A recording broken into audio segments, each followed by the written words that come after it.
শাড়ি দিই, ভালো শাড়ি পরো না কেন? স্বভাব হাসছে দেখো না। তোর ফটো আমাদের ইয়েতে চলে গেছে। হ্যাঁ আমি জানি তোমার ভিডিও ভাইরাল হয়ে গেছে, সবাই জেনে গেছে। আগের দিন এসেও বলেছে আমাকে। তো মাসি আজকে এসছে, এসে বলছে আমার নাতি নাতনি হয়েছে মিষ্টি, তো নাও খাও। মিষ্টি আজকে একটাই আছে, খাও। তোমার কালকে যখন কাজে আসবে তোমাকে বেশি করে মিষ্টি দেবো। শাড়িগুলো দিয়ে তুমি কি করো?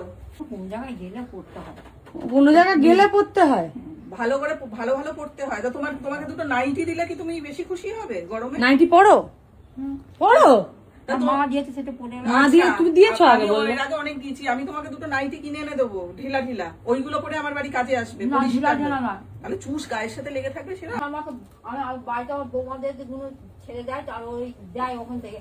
ও মা এত বড় তো আমি এর রোজ বাঁধি এখানে। ও মানে মানে না লুটো, লুটোয় কেটে কুটে সাইজ মাফিক করে দিতে হবে। ছোট ছোটই নিয়ে আসবো। কি বলছে কি বলছে? আমি একটু ভালো কাপড়ও পরে আসিনি, তোমার নাতনিকে দেখবো না। ভালো কাপড়গুলো এবার আলমারিতে তুলে রাখো।